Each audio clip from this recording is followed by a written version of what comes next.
Food is not just sustenance. It can be a sensory experience of sights, smells, and tastes, intertwined with history, culture, and community.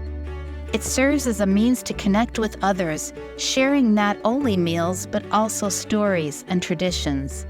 In Palestine, the food industry provides stable employment for many individuals, contributing to the livelihoods of families and communities. Dar al-Kalima University is dedicated to providing its students with valuable education, particularly in career-sustaining majors like the culinary arts. This education instills hope in the students, empowering them to preserve and share their stories, history, aspirations, and dreams while working towards a better future. Emphasizing the power of hope, the university has taken a stand in solidarity, focusing on the crucial element of hope in its vision for the future. One significant initiative in this regard is the Hospitality Education Center, which stands as a symbol of resilience, culture, education, hope, and promising prospects. With its impressive 360-degree glass dome offering breathtaking views of the region, this culinary institution is poised to bring about a transformative impact, especially considering that tourism makes up 70% of Bethlehem's income. The center represents a critical investment in nurturing the next generation of innovative leaders in Palestine.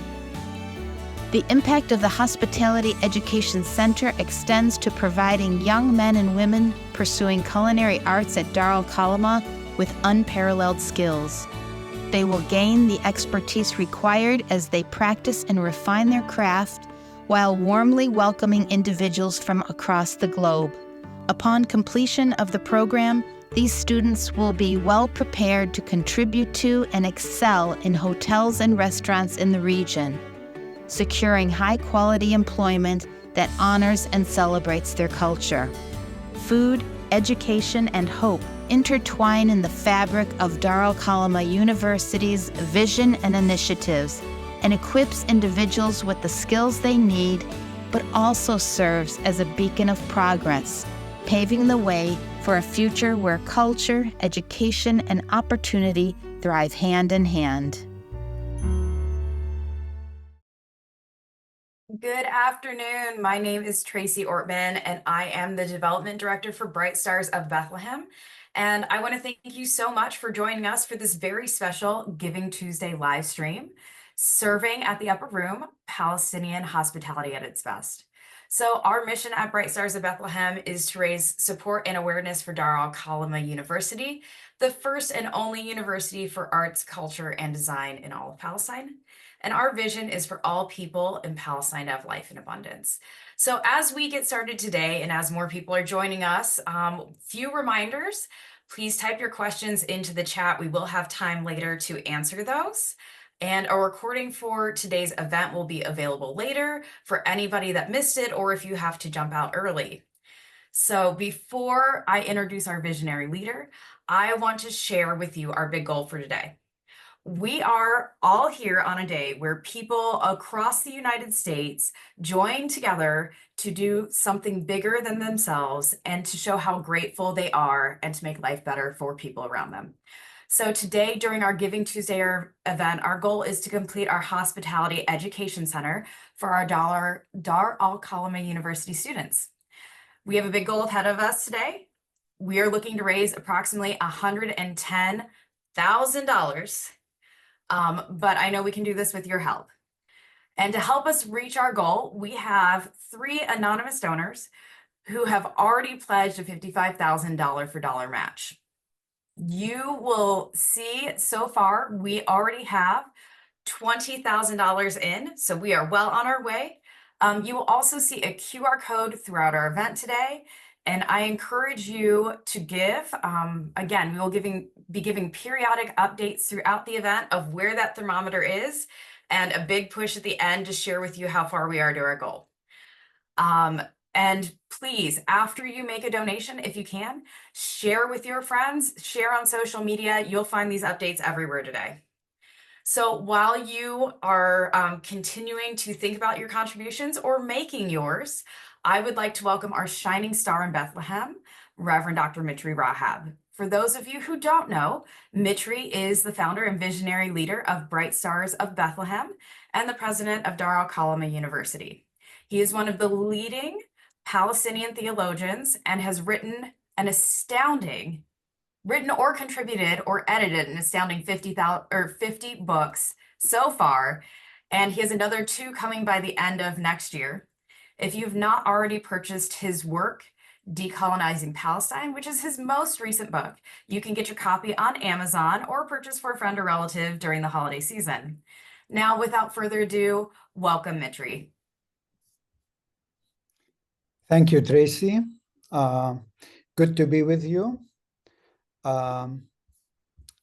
Somebody has to enable the video so that you can see me. Yes, let's see if we can get you on here.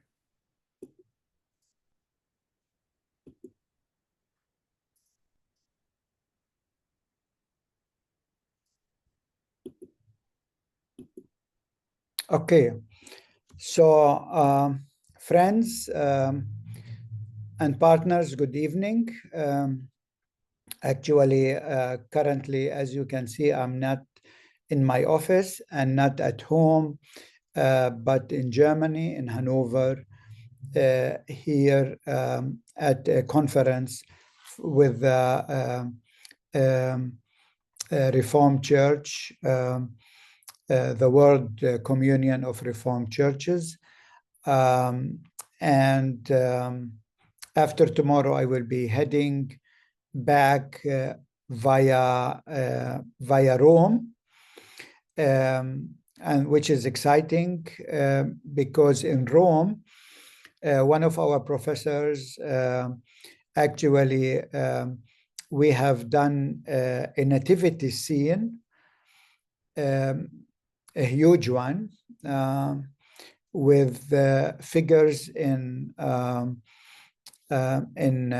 olive wood and a huge star in mother of pearl, and that is going to be displayed at the audience hall where the Pope receives all his visitors for the Advent and the Christmas season.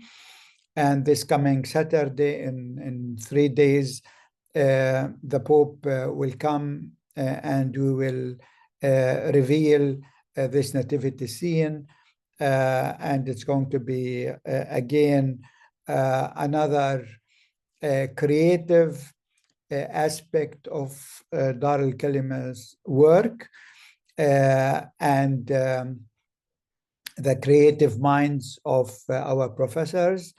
The design was done by one of our professors, Joni, who's a visual artist, and some workers, handicrafts people from Bethlehem did the actual work, and that was shipped to Rome and is ready to be displayed on Saturday. So I would like to start with this so that you know what I'm doing. I have been now really on the road for almost 3 weeks, so I'm ready to be home.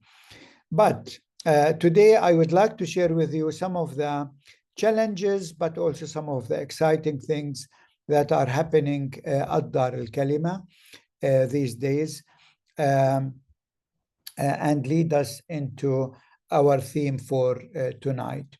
You know, to run a university at times of this, like this, is not easy. And to run a university under occupation is really very challenging these days. You can imagine it's very difficult for us right now to get any professors from abroad to stay, students. We used to have like 25 universities and seminary groups per year coming to be with us at least for 1 or 2 weeks. We didn't have any due to the situation, but also speaking up even doing research on issues related to the occupation is becoming dangerous for professors. As you can see here, one of my colleagues who works actually at the Hebrew University, Nadira Shalhoub, was asked to resign from the university, the Hebrew University, because of the research that she is doing on child incarceration in Israeli prisons. And this is in the West Bank. Imagine how university in Gaza what are they facing there, with 14 universities actually, all of them totally destroyed and are in rubbles, including our own university there that you can see here, that was bombed by the Israeli during Holy Week. And I think you heard also, some of you, from the attack on our university over a month ago by the Israeli soldiers that you see here in the picture beneath our university. They were detaining a Palestinian young man from the Daesh refugee camp. They took him out of his bed, and with his boxer, they took him through the streets of Bethlehem. And when they saw, we have cameras that you can see here in the pictures who have captured that, they shot at the camera, and with that also they destroyed the glass of the dome that is really under construction, and where the Hospitality Educational Center is going to be housed. The thing is that this glass is really made outside Palestine, because it's a very special glass.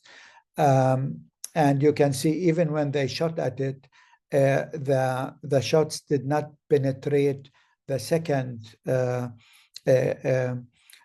glass, and thanks God to that, because otherwise the workers who were working in the dome would have been killed by those shots. So we are waiting now for the glass to arrive. I was told that it might arrive tomorrow. So we need lots of prayers so that we really can finish all of this before the opening in January next month. But just to give you an idea about what young people face in Gaza, but it is also true to some extent to those in the West Bank. If you were born in 2007 with 2, you would have experienced the first assault. With the 5, the second. With 7, the third. As teenager, with 14, the 4th, and a year later, with 15, the 5th, and now the genocide. So imagine, what does this do to young people? And how can these people survive? If they survive physically, how can they survive emotionally? How can they survive psychologically?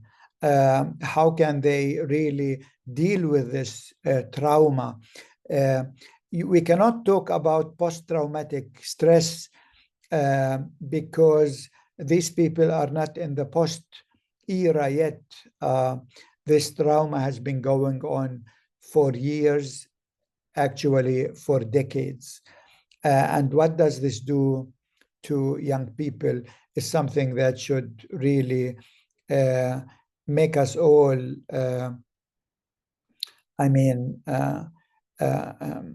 fearful of what the generation is going really to face, especially that also 80% of the schools in Gaza are destroyed, so they cannot go, even if the assault, the genocide will end tomorrow.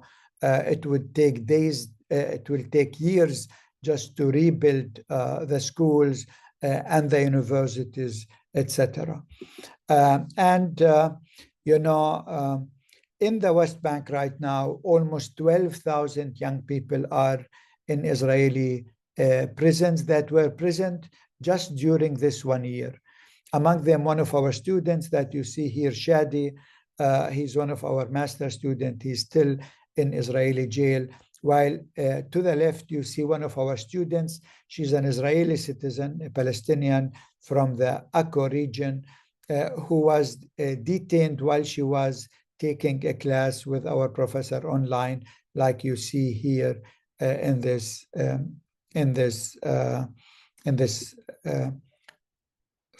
picture. Movement is becoming very, very difficult within the West Bank. If I want to go from Bethlehem anywhere, to Hebron, to Jericho, to Ramallah, or to the north, it takes hours and hours because of the Israeli checkpoint. I'm not allowed to enter Israel or Jerusalem. No Palestinian right now, except very, very few people.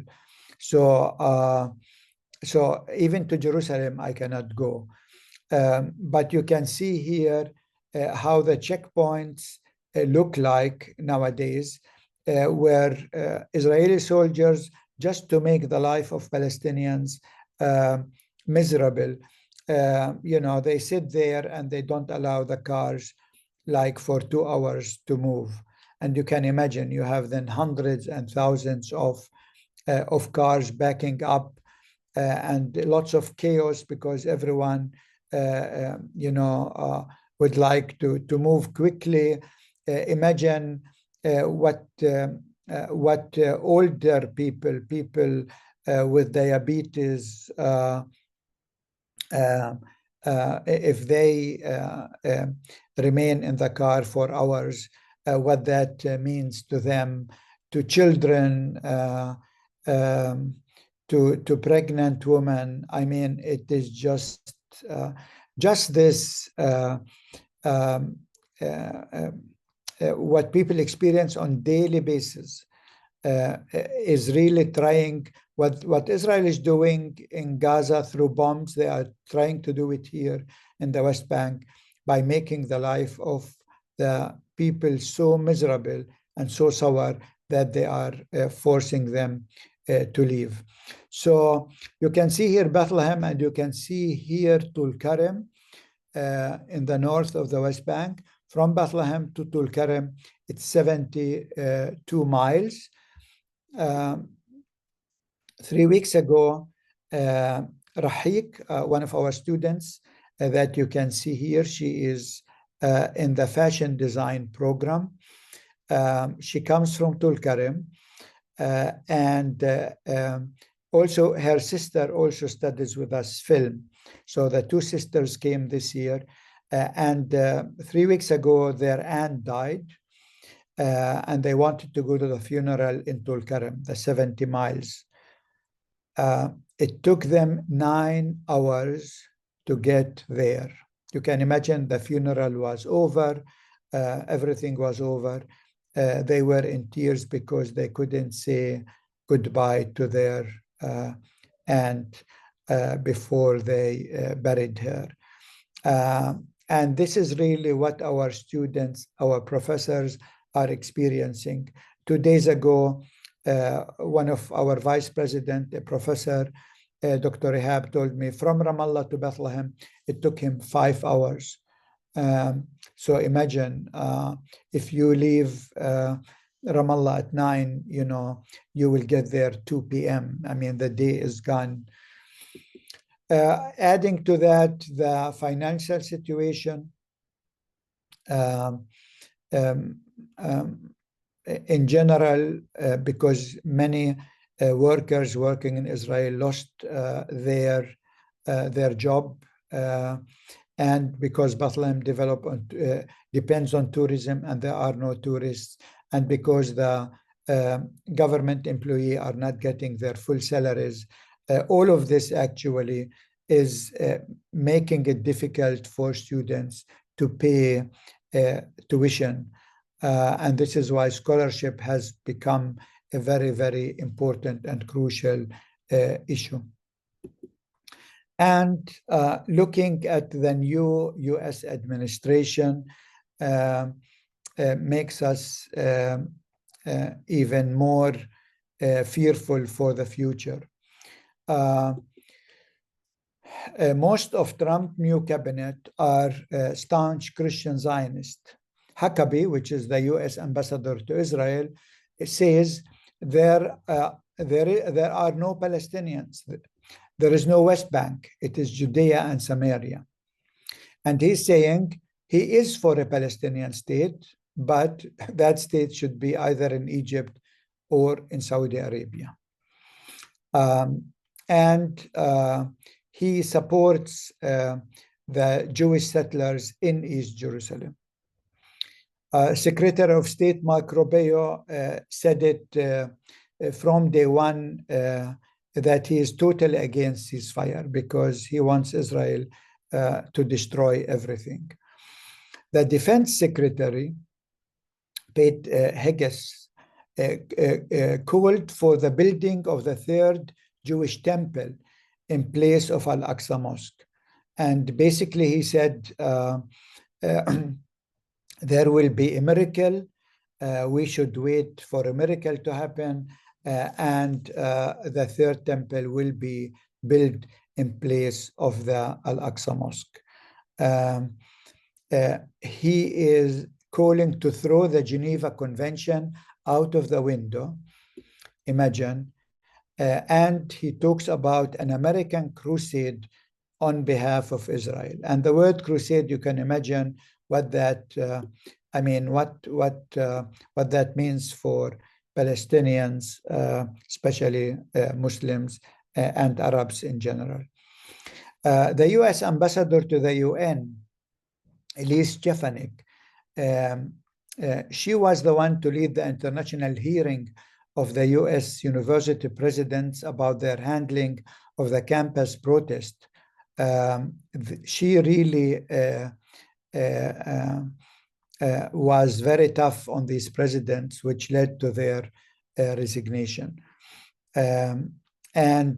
She advocates for defunding the UN in general and UNRWA in particular, because, as she says, they are biased towards Israel. So that is the context in which we find ourselves now. As you can see, it's not a very hopeful one. It's a very difficult one. Let me come quickly in the second part just to share with you some updates from Dar al-Kalima University. How we started 95 as a training center and becoming university in 2021. Currently, we have 4 colleges. The community college, which is a 2 years college. This is where the culinary art program is housed, but also a college for art and cultural management and a college for architecture and design and the graduate program. This year we have 542 students. 1/4 of them are Christians and 3/4 are Muslims. And it's good to see that, the university is growing slowly but surely in a very healthy growth. Here you can see that 38% of our students received in this semester scholarship over and above the subsidies that we do for their studies. You can see the geographic outreach because of the difficulty in movement. You can see that the majority comes from the southern part of the West Bank, but we have few from the north and we have few students from inside Israel. We have right now 4 master programs, one in art, cultural management, art therapy, and design. All of them are unique in Palestine. There aren't among the 50 other or 49 other Palestinian universities and colleges, none of them actually offer these programs. Our campus is a green campus. To 85% is powered by solar energy, and this is our contribution to the environment. Gender justice is important for us, and equality And so you can see the percentage of women in the board is 50%, among the vice president, even 75. So 3 out of the 4 vice presidents are women. Among the deans, 50%, among staff, 49%, and in the student body, 63% are women. I would like just to highlight few of our project. 2 months ago, we had a soft opening of the new another state-of-the-art section of the university, which is the Rami Zahi Khoury Innovation and Entrepreneurial Hub. Basically, we don't want our students to sit there waiting for somebody to hire them, but we want them to develop ideas and businesses so that they can live and have life in abundance in spite of everything. This is the soft opening. Beside the gorgeous place, also, I mean, the construction and finishing of this building was donated by our chairperson in Palestine, Zahi Khoury, in memory of his son who died very young. But we received also from another Palestinian businessman a big collection in Palestinian art. Many of these this artwork actually is by some of our students, and so this is a great collection that when you come to Bethlehem to visit us, you can't wait to see it. As you know, we had a training center in Gaza until last March. This is how it used to look like, with monthly exhibitions, classes for students, but also program for kids. Unfortunately, with the destruction, all of that is gone, but we still have online over 2,000 students that have registered. Unfortunately, not all of them have access to the internet, steady access to the internet. So right now, only around 660 of them are taking these courses. We have 36 volunteers and staff. All of them used to live in Gaza, where you have the number 4. But now you can see they are all displaced throughout the Gaza Strip in 7 different counties, and they refuse to sit there to do nothing, but they want to. They say we have hundreds of thousands of kids displaced around us, and we would like to reach out to them and to do art therapy with them, but also to invest in a culture of life and a culture that really can help them move beyond the destruction. And so you can see the kids, they go and they gather these destroyed pieces of bricks. They come to the tent where they are displaced, and they do these small homes, hoping that the day will come when they can rebuild their homes and have that nest that can really give them the feel of warmth and where they can feel safe. And the amazing work they do here, they paint this small house, and so this is celebrating a culture of life, while Israel actually invest in this necropolitics, killing everything and destroying everything. And this is why art and music therapy are something that is really very, very important for us. As I said, we are the only university that offers a master's degree in art and music therapy. And just 3 weeks ago, this new book in Arabic came out on the music therapy, written by one of our professors. and it is the first of its kind book on music therapy in the Arabic language. So for us, it's really great that also we are investing in this knowledge production in Arabic language that will be not only important for our students, but also for the Arab world in general. Today, our focus is on the Hospitality Educational Center. This is really the dome, the glass dome that you see, which is actually composed of 2 levels, 2 floors. The lower floor will be the cafeteria for our students. You know, especially now the students from the north that have no family to go to, they need a warm meal. But also professors, other students. So this lower level will be the cafeteria for our students, where they can get a hot meal during the day. And the upper level, that is the upper room. This is for you when you come to Palestine, when you come to Bethlehem, where you can have a biblical meal, where you can taste Palestinian hospitality.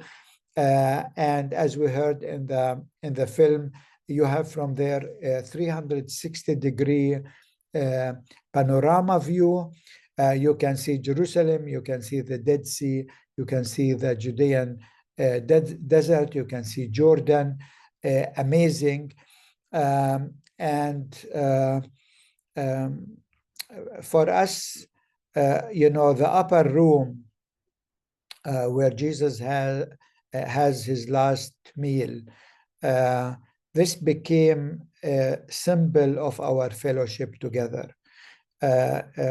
Sharing a meal is sharing life, but sharing a meal also is sharing culture.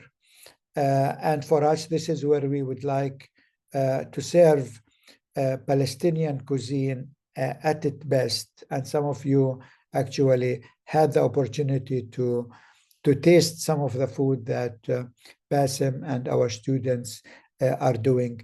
But this is also where we can train the next generation of chefs for Palestine. Right now, we have 37 students in the culinary art program, which is one of the most popular, actually, programs. Part of that Hospitality Educational Center is the new training kitchen with 8 different serving stations, which means 16 people can cook together at the same time. This is a first of its kind facility in the whole of Palestine. And this is great for our students, but as you can see in this picture, this is a group that was in Bethlehem a month ago, and they took a class in Palestinian culinary art. So this is something when you come to Palestine, you want your group to do, to cook a biblical meal and to enjoy it there under the supervision of our chef Bassem that you see in the picture. As I said, we would like to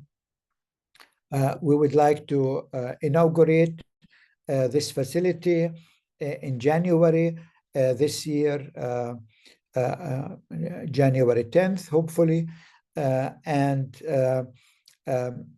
To finish that, we need just the last push and your help so that this can start operating already in January for the second semester of this year. Thank you for your attention, and if there are some questions, I will be more than happy to take those. So while we're waiting for those questions to come in the chat, that was great information, and we would love to give a quick update on where that thermometer is at. We've seen it jump just a little bit as we've been going. So I'm sure that will come up in just a minute on the screen. And then shortly after that, we're going to put that QR code back up for you while we answer some questions. So if you've not made your gift and you're wanting to, you can.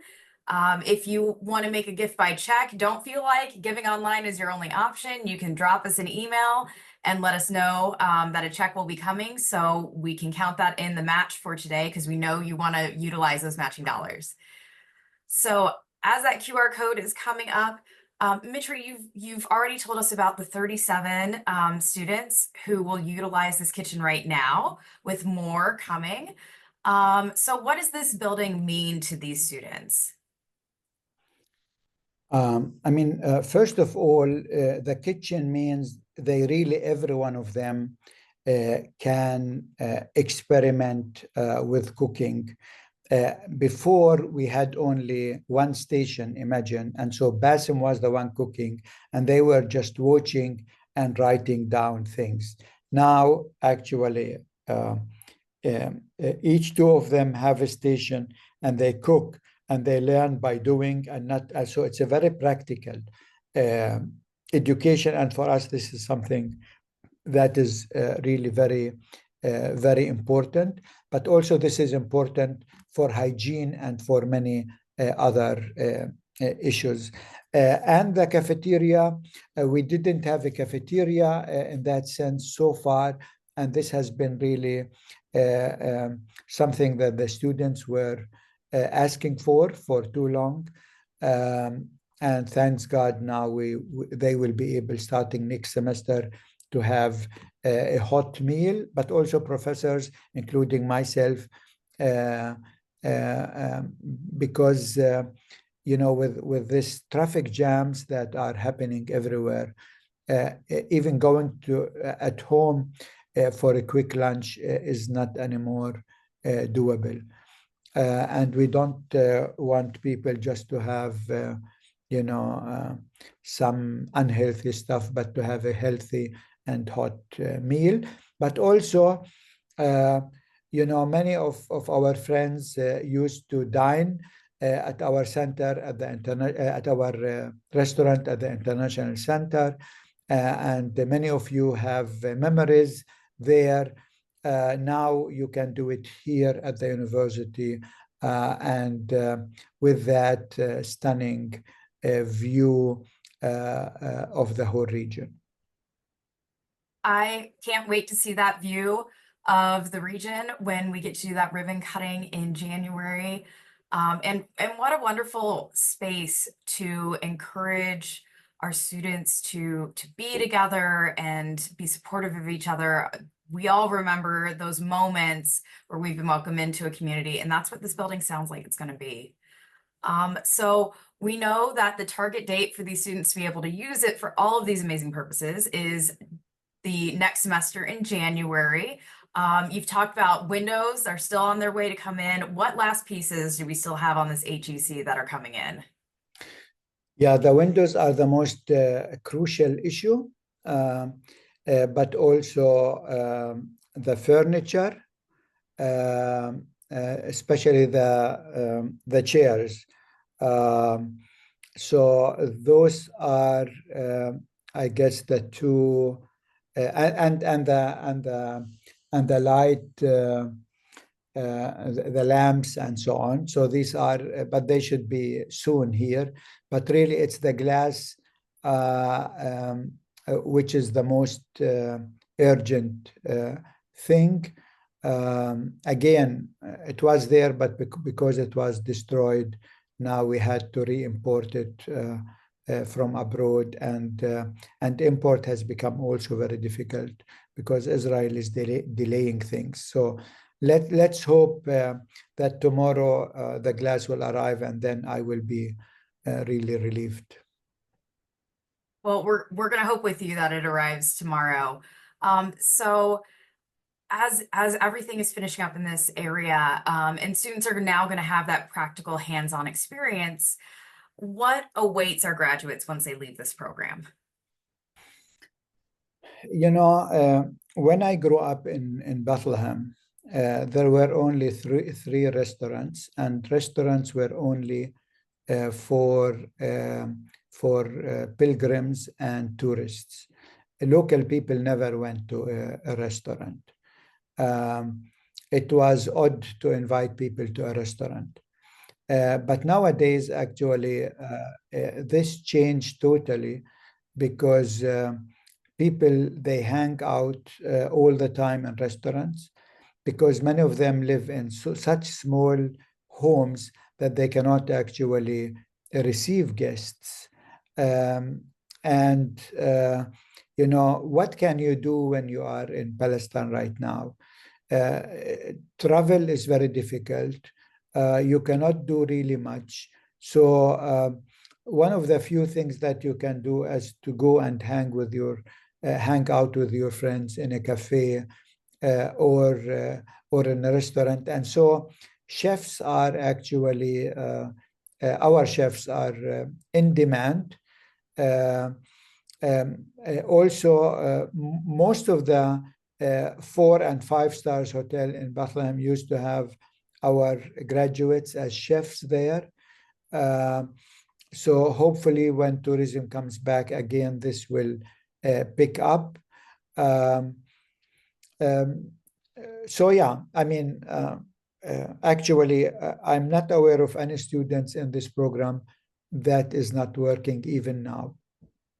That's amazing. That's an amazing outcome in a time where we are looking for those joyful moments of hope, seeing these young people be able to pursue careers that feed their souls and feed people around them. You can see their beautiful faces on the screen now. So as we are kind of wrapping up our questions, I'm going to test your memory, Mitri, and if you don't remember, that's okay. We'll find the number. Do you know how many people will be able to fit in the completed building? Yes, I hope so. I mean, more or less. I think in the upper room, around 100, you can fit around 120. In the student, around 90. So altogether around 210. Wonderful. So what that means for everybody is as you're planning your trips to come and sit in that beautiful restaurant and have the students serve you a really authentic, amazing meal, is if you're bringing groups of 25 people, it sounds like we need about 4 or 5 groups there at the same time. So you all need to coordinate your visits so you can get the most out of this. That's what I'm hearing there. So you've been seeing our Giving Tuesday thermometer here slowly climb. We're going to continue to give updates on this throughout the day, but right now you're seeing just over $24,000 in that thermometer. Again, every gift today counts. So please continue to give, encourage your friends to give. Again, if you want to give by check, if online is not your thing, you can send us an email so we can make sure it gets counted for those matching funds. And again, as we mentioned, we have a large goal to tackle today, $110,000 total with that $55,000 match that we are so grateful to have received.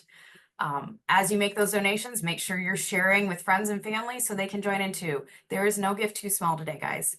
We are all coming together to do this. Again, we are looking for a brighter, hopeful future for Palestine and for our friends and students there.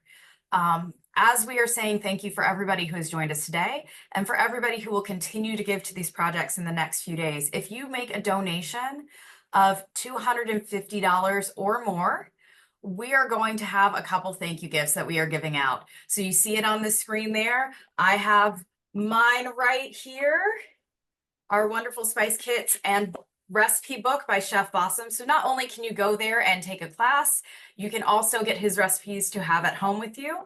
So 2 people will be drawn for those spice kits, and we will send those out again as a thank you for making that donation at $250 or more today or in the next couple of days. So think that over, see if it works for you.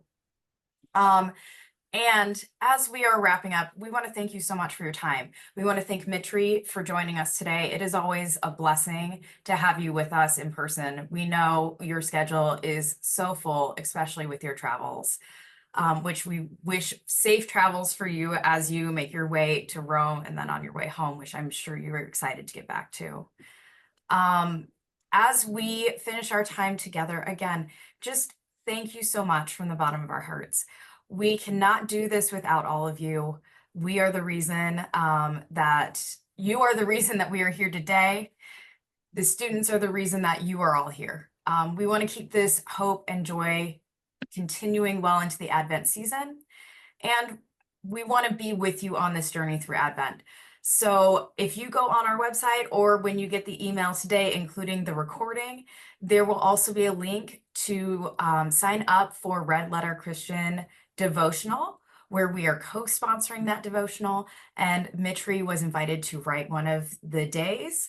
So we encourage you to get on there and get that message of hope coming into you and to see Mitri's devotional in there. And again, thank you so much for supporting our friends and family in Palestine. Continue to be the hope as we go into Christmas and this season. And we appreciate you again. Thank you so much. Thank you, Tracy, and Merry Christmas to every one of you. While you will be thinking of Bethlehem, please, every one of you, what Bethlehem goes through these days. So keep us in your thoughts and prayers. And I look forward to welcoming many of you next year in Bethlehem. Thank you so much, everybody. Have a great afternoon.